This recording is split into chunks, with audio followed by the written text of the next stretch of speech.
Ladies and gentlemen, it's my pleasure to officially introduce someone that I've worked very closely with over the last 20 years in professional wrestling, both on camera, behind the scenes, on the roads, in the planning stages. Ladies and gentlemen, the NWA Rookie of the Year, the 5 times co-holder of the Tennessee Tag Team Championship, 3 times co-holder of the Southeastern Tag Championship title, the producer and host of the award-winning Southeastern Championship Wrestling that got its inception back in the mid-1970s. May I present at this time the first inductee to the Pro Wrestling Hall of Fame, and it is my pleasure to introduce a good friend of mine and present him with his award. Ladies and gentlemen, Les Thatcher.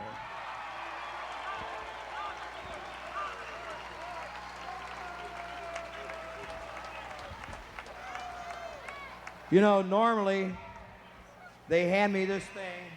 It's like giving a mass murderer a gun.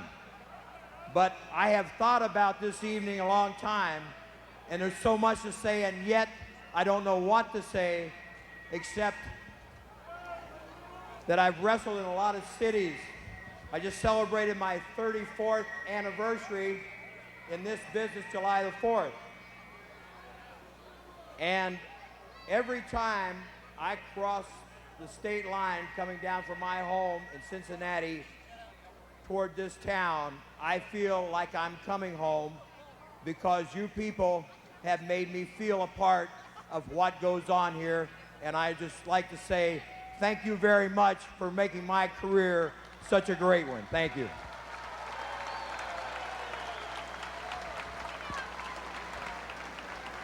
And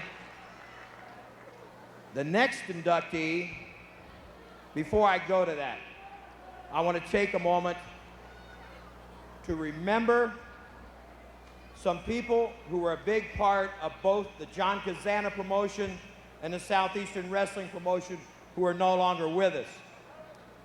And as I mentioned these 4 names, and then I would like a round of applause from them if you don't mind. Mr. Charlie Bauer, who worked in ticket sales. Mr. Ed Sandberg, who worked with the ring. Mr. Ed Hammond with security, and former broadcaster, Big Jim Hess. Please, a round of applause for those people.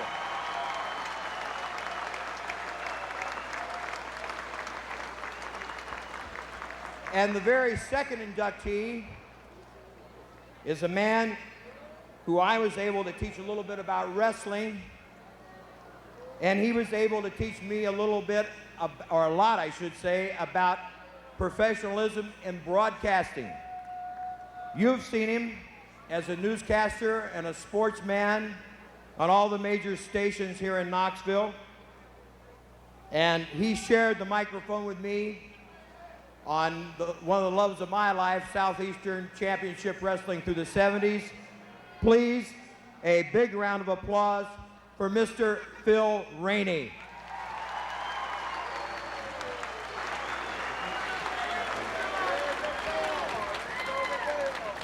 Thank you very much, Les. It's been a pleasure to be a part of Southeastern Championship Wrestling over the years. We've enjoyed a great association with the fans and also the men who work in the ring. We want to thank them for the many, many hours of enjoyment they've given me and given you, and I accept this award humbly. Thank you. Thanks, Philip. If we could have our dignitaries are at ringside. All right. First, one gentleman who is not with us tonight. He had to work. The man who directed over 300 programs for Southeastern Championship Wrestling, a man who made Phil and I both look very good. And if you will, hold the applause till we're done here. Mr. Bill Kincaid, who couldn't be with us, but again, an intricate part of our operation.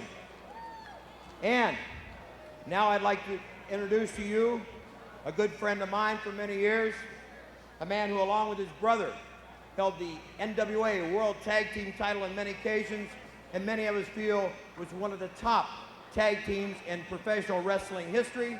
He is also the general manager of Smoky Mountain Wrestling. Please, a big hello for Mr. Sandy Scott.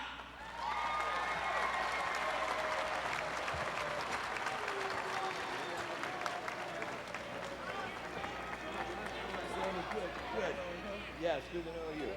And next, we would like to introduce to you another former wrestling great. He is a native of the great state of Tennessee, Mr. Billy Wicks.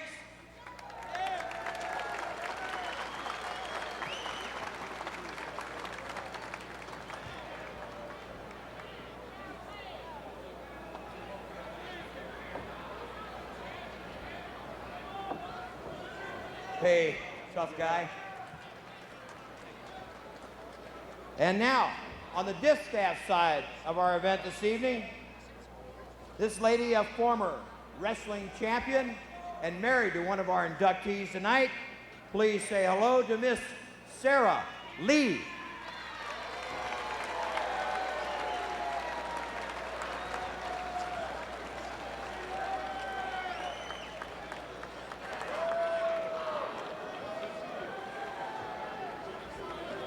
And now, one brief comment, and I know everybody's trying to rush me along, but a word about all the gentlemen that we're about to induct into the Knoxville Wrestling Hall of Fame.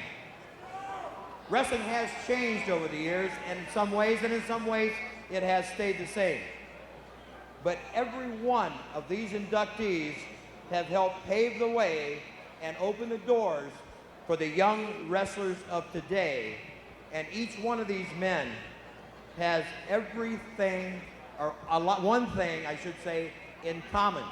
A very strong, dedicated love for the sport of professional wrestling. And with that in mind, we will start our inductions.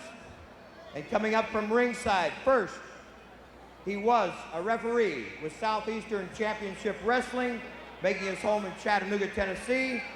Please say hello to Tommy Weathers.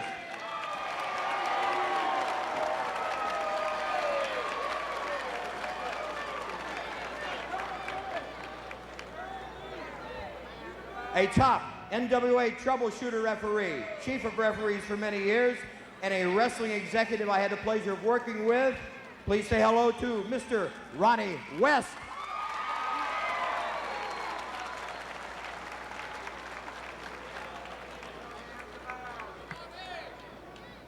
Our next inductee, Southeastern official and referee for tonight's Legends match, Mr. Matt McMurray.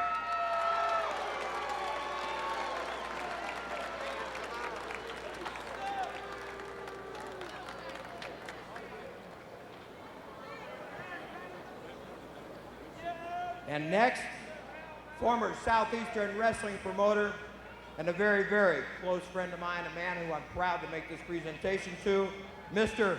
Bob Pope.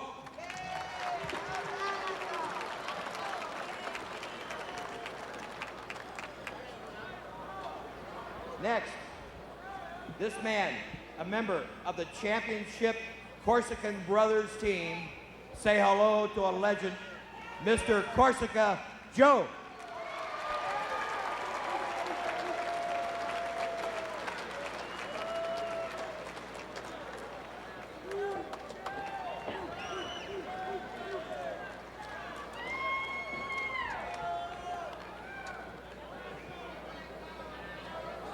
Our next inductee, a former star in the Southeastern states and a former United States heavyweight wrestling champion, a very tough man, Mr. Dandy Jack Donovan.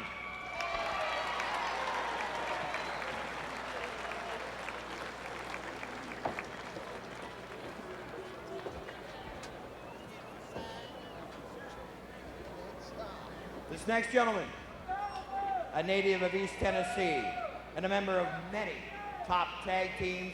He was the very first tag team partner of and teacher of the King, Jerry Lawler. Say hello to Jim White.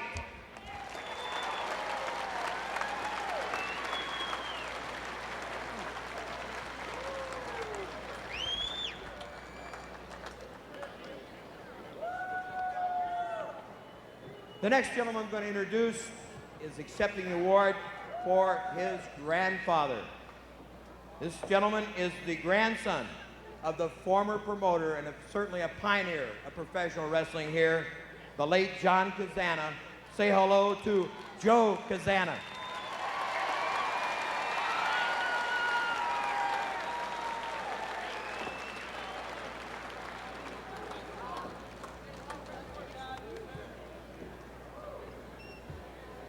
This next gentleman I have tangled with many, many times. One of the former Mighty Yankees championship tag team. A native of East Tennessee. You might know him by the name The Angel, Mr. Frank Morrell.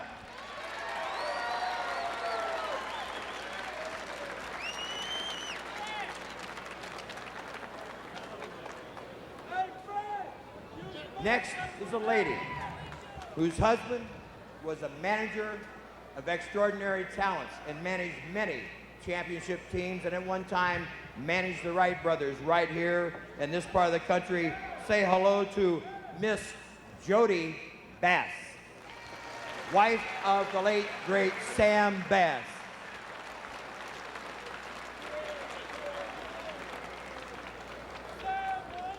And you saw this next gentleman earlier this evening when he helped the Rock and Roll Express regain their tag team titles. He was a former NWA Rookie of the Year and a Southeastern Heavyweight Champion, and a young man I've known since he was 13 years old. When he took an old pair of wrestling boots that I was going to throw away, passed them up, and they were his first. Please say hello to my good friend, Ricky Gibson. Ricky Gibson was a champion just a few months after his 1970 debut. His lightning speed and unique moves were ahead of his time. Seen here defending the Southern Heavyweight title against Jerry Lawler in 1974, Ricky was a top prospect for world title honors throughout the 1970s. Unlucky breaks with injuries slowed his singles career, but he formed a championship team with brother Robert and held several tag titles before Robert formed the Rock and Roll Express with Ricky Morton.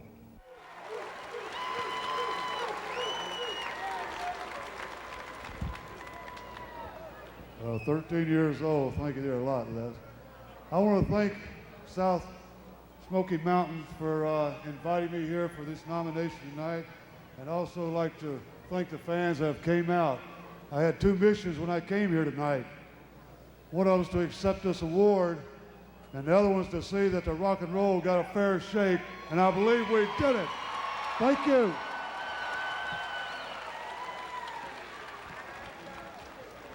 This next gentleman is certainly no stranger to Tennessee Vol fans.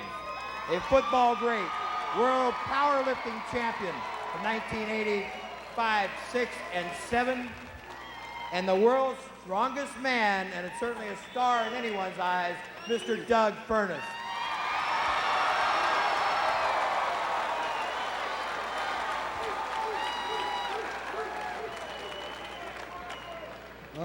It's a very humbling experience to be mentioned in the same breath with the rest of these great wrestlers. And I can only say thank you, Knoxville, for accepting me into professional wrestling. God bless you all.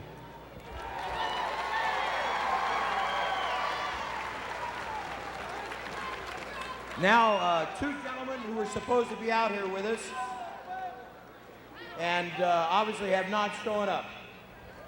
Due to their feeling that they were cheated in their earlier match, Dick Slater and Bobby Orton Jr. have refused to come out and accept their awards. And one further announcement before we go on to our last group of inductees. We also have a plaque here for a man who is at this time preparing to wrestle here later tonight, my longtime buddy, Bullet Bob Armstrong. How about a big hand for him?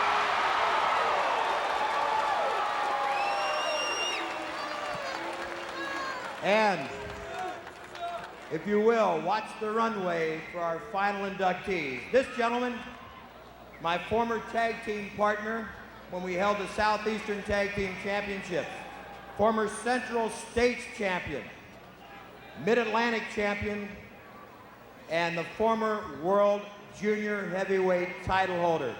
I used to wonder why you couldn't keep him on the mat. And then when I saw him ride a 2,000+ pound bull out of a bucking chute, I knew why. Please say hello to a great, great wrestler, Mr. Nelson Royal. Nelson spent a good part of his long career in the Knoxville area.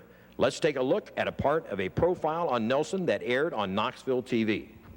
Nelson Royal won the NWA World Junior Heavyweight title in 1976. He successfully defended the belt until he retired in 1979. Nelson now wrestles steers instead of men, and we visited Royal at his ranch and western store in Warrensville, North Carolina, where the former champ talked about his career and retirement. Man, you have more determination. I trained 7 days a week. I trained until it became a total nightmare. It's something that I hated to do.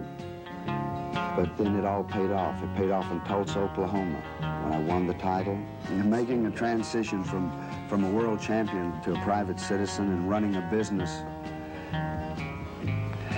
it's a hard thing to do because you have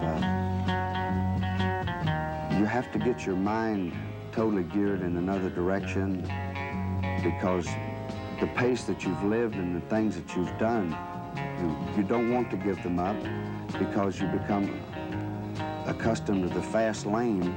Would I do it over again? I'd do it in a New York second. I'd go back and start right at the beginning. I'd do everything. There's nothing I would really change. I don't think a man should even think about changing his life. I think he should be appreciative of what he's had and what he's got and continue to live the way he does.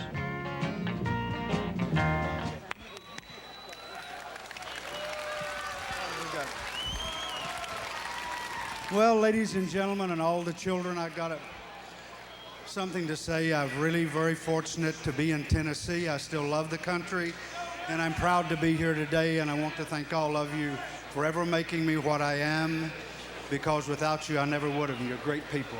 Thank you.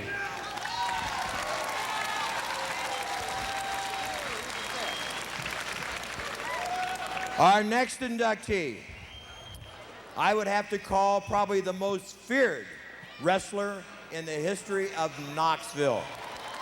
I have felt this man's wrath. He is the former Southeastern heavyweight champion. Here he is, the Mongolian Stomper. The Stomper made his debut in Knoxville in a two-ring battle royal on New Year's Day 1976, and the fans had never seen anything like this human wrecking machine. The Stomper tore through everyone in his path, men like Robert Fuller, Bob Armstrong, Jerry the King Lawler, Bob Roop, and more. And who can forget the famous TV incident where the Stomper hit the Canadian lumberjack Joe LeDuc in the head with a sledgehammer, hospitalizing him for a week. And how about this almost forgotten match from 1979 when the Stomper literally pulverized a young wrestling hopeful, later known as Hulk Hogan.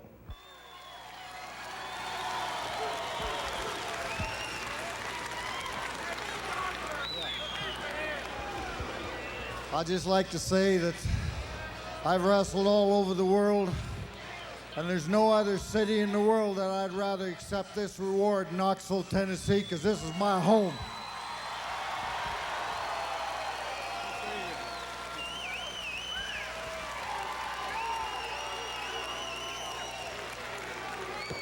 This next gentleman used my head, along with many, many others, for a battering ram on many occasions. You may remember him throwing the Southeastern title belt off the bridge. He's the former Southeastern champion, former Brass Knucks champion, and the former National Wrestling Alliance world champion. How about it for Ronnie Garvin? No Night of Legends could be complete without the man they call the one-man gang, Ronnie Garvin. The Wild Canadian first appeared in East Tennessee as a partner to his brother Terry Garvin, managed by their younger brother Jim. But it was under the banner of Southeastern Championship Wrestling that Ronnie made his mark as a single and built his reputation as a wild man who would win at any cost to his body or the furniture in the Coliseum. Who can forget Ronnie's wild battles with Bob Orton Jr., Professor Boris Malenko, even the celebrated match against Andre the Giant, which saw the big Frenchman take the beating of his career? How about the time Garvin threw the Southeastern title belt off the Gay Street Bridge? But the greatest victory of Ronnie's career came in September 1987 when he defeated Ric Flair to become the National Wrestling Alliance World Heavyweight Champion. Right at the top of the the fence. Rick, oh! Straddles the ropes and down. Garvin up. Look at him. Up on the top rope. Here he comes. Sunset flip. 2, 3.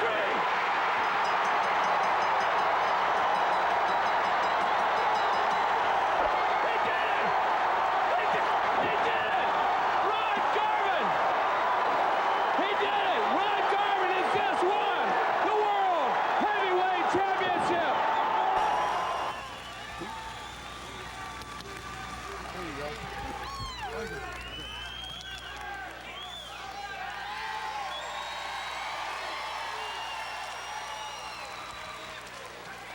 I don't know why, I got goosebumps.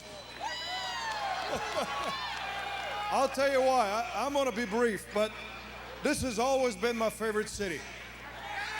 I mean, I'm not saying that because I'm in Knoxville. I say that everywhere. If I could live here, I would. This has always been my favorite of every place I've been in the world. And I want to say thank you, and thank you for your support, and God bless you.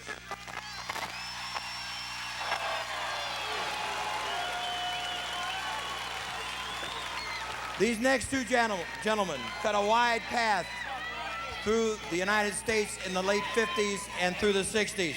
They were the original Heavenly Bodies, former holders of many tag team titles. One brother had that debonair, dapper look, and he could finesse you. The other one had a set of hams connected to his arms that would beat you like they were axes. Please say hello to a tough tag combination, Don and Al Green. Don and Al Green first came to Knoxville in the late 50s. And for the next 15 years, they held tag team titles all over the South. Southern Tag Team Champions, Tennessee Tag Team Champions. As a team, they were almost unbeatable. But they were both great single wrestlers as well. Big Al Green was noted for his size and power, which for the day were extraordinary. Al Green didn't wrestle, he fought. His big telephone pole broad arms and fists the size of canned hams knocked many top stars senseless. His biggest rival, in a feud which lasted for years and covered the entire state of Tennessee, was the fabulous Jackie Fargo. This match, from 1972 in Memphis, Tennessee, saw Green the winner and forced Fargo to shave his head in the ring. Don Green, as a single, won titles including the U.S. Junior Heavyweight title and also had the honor of appearing in the first scaffold match in wrestling history, taking on Jerry Jarrett in Louisville, Kentucky on August the 15th, 1971. This rare footage shows that Don Green was a man who would go to any lengths to settle a score. And of interest to Jim Cornette and today's fans, Don and Al Green were the first team to be known as the Heavenly Bodies.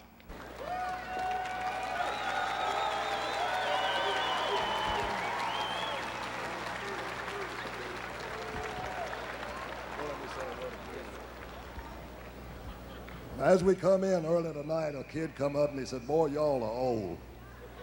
I said, "Yeah, I've seen a lot of people here that was kids when we started, and now they're grown. They got families of their own.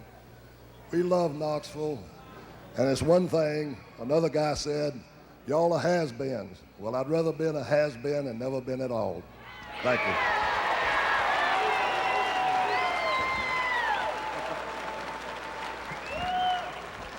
All right. When you talk about tag team wrestling, these two guys make my bad back ache, make me think of a lot of stitches in my head. I can't think how many times I've tangled with these guys, how many times they have held the Tennessee Tag Team Champions. For their years, they were what tag team wrestling was about in East Tennessee. And tonight, for the first time in 20 years, they are back together in Knoxville. Say hello to the Wright brothers, Ron and Don.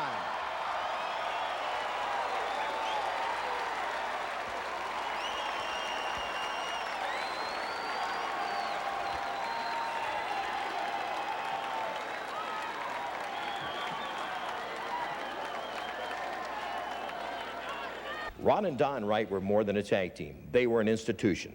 The perennial Tennessee Tag Team Champions, they faced and defeated every team to come through the area for years. So well known were they that newspaper headlines simply called them by their first names. But as great a team as they were also top single stars. The brother who took most of the spotlight was the king of Kingsport, the #1 hillbilly, Ron Wright. Ron Wright had a reputation with us wrestlers as one of the meanest men in the sport of wrestling. And with the fans, he had a reputation as probably the toughest man who ever lived. And it's universally accepted with the fans and the wrestlers alike that he was the most hated man in professional wrestling. Why? All you have to do is listen to this. Back at ringside, you know, all kinds of wrestling action will be on the card Friday night at Chill Highway Park Arena. Tommy Gilbert asked for a match against Dandy Jack Donovan, who turned on Gilbert last night, left the ring after... Turn that over and be quiet a minute. I've got a little something I want to tell you. Oh, I don't doubt that. How come you've got my chair run down so low? You've got it run down low trying to make... I don't handle chairs, Ron. I don't have a thing in the world to do with it. Put yours down there a little bit. That's I want to tell you something. Let me tell you. I took that loudmouth, dumb old Dromo down there last night. I whooped that man to the point that they had to send 8 wrestlers and John Kazana and all the police in the building in there and hold me and pull me off of him. And that goes to show you what kind of man that he come out here and bragged that he was. You through? No, I'm not through. Well, have you wondered? I was just sitting there waiting for you to open that big mouth again so I could tell you to shut up. You come down here, all you know to do is sit down here and lie. I don't know why the people down here don't get up a petition and have you fired from down here. They ought to fire you and run you from off a TV hill. Hire me and take your place and give me your job. I do a 10-to-1 better job at it than you do. It ain't me that got suspended. Now, let me tell you something. These loud-mouthed idiot referees, they're low-down, conniving. Don't stand there and tell me to wait a minute. I'll smack you from across the ring over there. Go ahead if you feel... Just because they put a referee shirt on and hide behind them white and yellow and black stripes, they ought to be yellow stripes because yellow's all you are. Y'all ain't none of you nothing but a bunch of yellow-bellied nitwits. Before you let your mouth run out, you put your hand... Who could forget the feud between Ron and the late Whitey Caldwell, especially the brutal Tennessee chain matches? It lasted for years, ending only with Whitey's untimely death in a car wreck in 1972.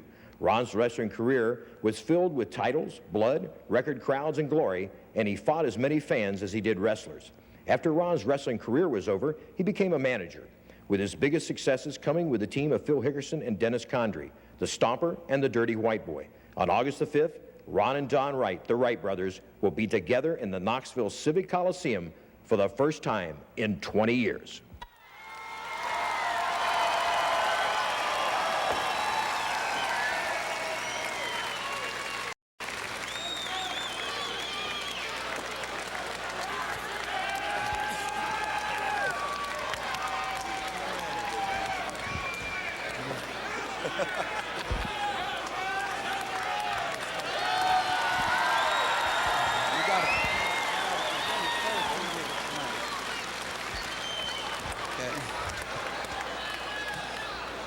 You don't know what an honor it is to be here to accept these awards.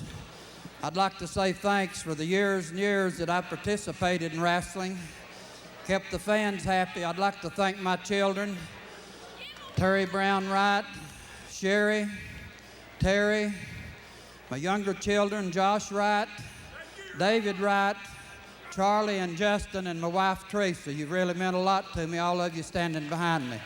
And it's really nice to accept this award, and we thank you.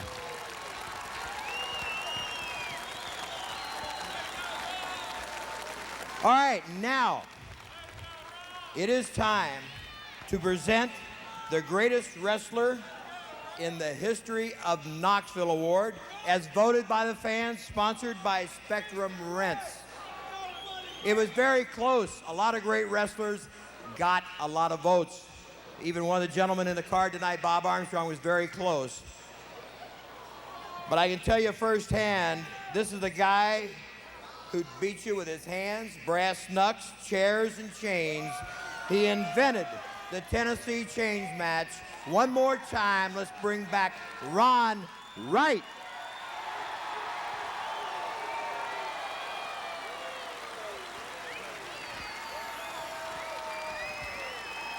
Well, I'll have to say this has got to be the greatest honor could ever be put on me, because let me tell you, I've seen some of the world's best wrestlers come through this part of the country, and you don't know what an honor it is to have you, the fans, to vote this honor up on me. And I thank you all from the bottom of my heart, and God bless you. You stay right here, Ron. We have one more award. I'd love to make it, but he's going to. This guy meant a lot to both of us. He was my partner and kicked his butt.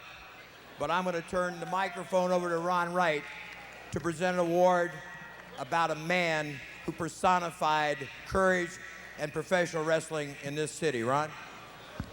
Thank you, Les. Appreciate it. It is a real honor to present this award.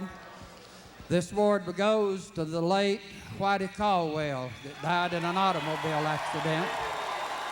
We're going to ask his wife and children if they will come out now and accept the award on behalf of the late Whitey Caldwell.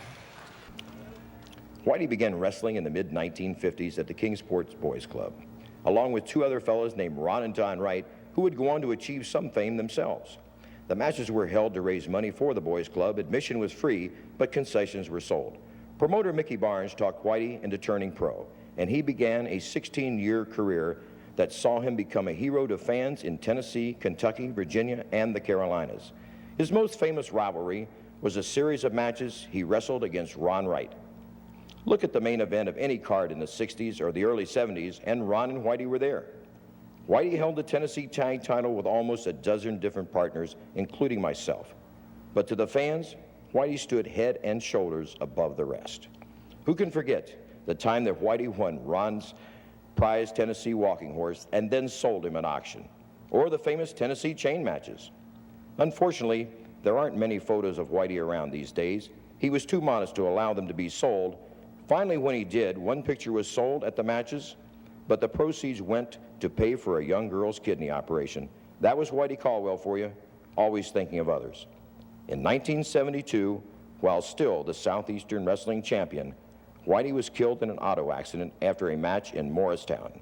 His old rival, Ron Wright, took his place the following Friday night at Chilhowie Park, teaming with Dandy Jack Donovan to face Don and Al Green. The match, it sold out. The fans had come to pay one last tribute. In today's world, athletes and celebrities are only as popular as the latest fad. But devoted fans still make the journey to the Kingsport Cemetery, where Whitey Caldwell is buried, and put flowers on his grave 22 years after his death.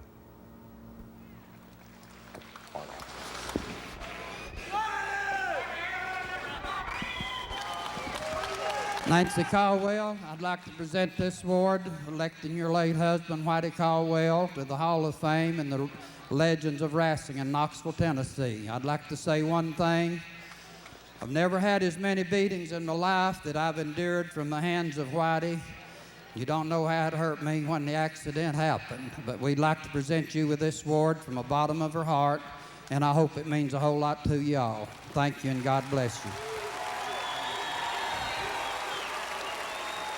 Thank you, Ron. I wish there was some way that I could let Whitey know what's going on tonight. He'd never believe it, and he'd never believe that you gave him a gold plaque. On behalf of all of his fans, his family, thank you.